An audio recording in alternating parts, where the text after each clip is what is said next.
Oh, it's my first recording without a polo. I need to do laundry. Anyhow, I'm back again with some daily doctrine. Today's message is titled, You Will Know, and its aspects are morality, which is to know the danger of belief. A Jedi knows how contradicting beliefs of what's right and wrong can lead to devastating crimes and conflicts. A Jedi takes a step away from the subjectivity of opinion in favor of peace and of the peace of objectivity. A Jedi does not force their values on others. Then, teaching number 6. Jedi are wary of attachments, both material and personal. The obsession over possessions and people creates the fear of losing these possessions and relationships, which can cause ourselves to be trapped in a state of depression and loss. Teaching number 6 says, Jedi make a commitment to their cause and to humanity. Our ideals, philosophies, and practices define the belief of Judaism, and we take action on this path for self-improvement and to help others. We are both the witnesses and protectors of the Jedi way by the practice of our convictions. Now, I have to be honest, I got a little caught up with this one, which explains the break.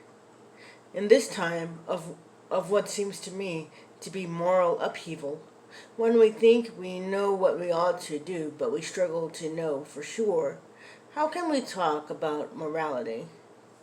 How can I speak of the danger of belief? How does the Force seem to always choose the cards for me? This is an area of great struggle, and I've had some assistance, but we are going to go through this together. First, let's start with morality. There is a danger in belief, and that danger lies in unconsidered, unchecked, I am, therefore I believe, sort of belief. Or my parents taught me this, and therefore it must be right. Those are the kinds of beliefs that lead to conflicts. That this teaching is talking about. The sort that lead to divisions in groups, to in-out groups, to finding a tribe rather than celebrating differences. When I say that, I'm also fully aware that there are other things that have contributed to this as well. Our attempt to be objective towards these things that we really ought to be more empathetic towards has led to people feeling like their lives and experiences are valueless. The Jedi of the fiction had an advantage over us in that they got to live in a temple with people whose ideas and training had been the same since shortly after birth. They could therefore be objective because they were not part of the outside world. They were dispatched by the Republic government. We are not. We do not have the luxury of living a separate life from our communities. And would we really want to? To be detached from the world? What happened to the Jedi? They were so detached, they did not see their own destruction and growing community distrust. We could learn something from them. This leads me to my next point. Jedi are wary of attachments. The doctrine says material and personal, but I don't know that it includes our attachments to our own beliefs. It should. It's only when we are able to let go of the attachment to our own beliefs that we can even begin to exercise any sort of appropriate objectivity or empathy. We have to let go of our own perception to see that of another person. Difficult as it may be, this is how we come to conclusions that are correct, that connect rather than divide.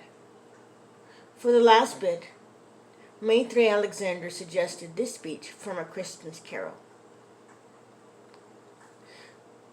But you were always such a good man of business, Jacob, faltered Scrooge, who now began to apply this to himself. Business, cried the ghost, wringing his hands again. Mankind was my business. The common welfare was my business. Charity, Marley's gross mercy, forbearance, and benevolence were all my business.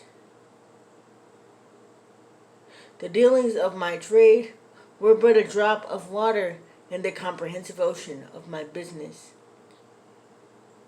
Commitment to our cause should not be so narrow as to only include ourselves, our ideas, our focus, our view of the world. Our cause should be humanity.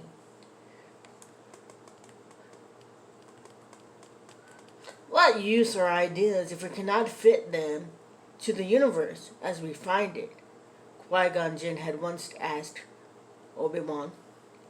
If our beliefs tell us one thing, and the needs of real people tell us another, can there be any question as to which we should listen to?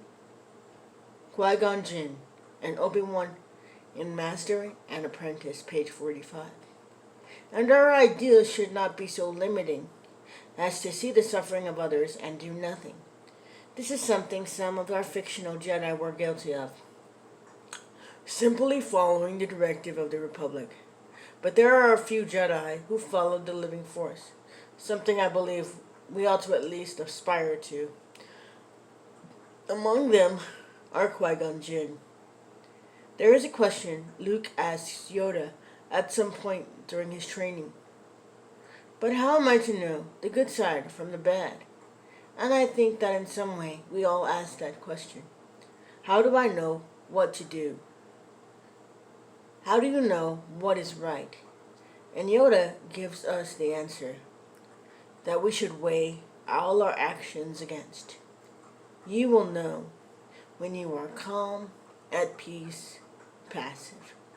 May the Force be with you all. Thank you.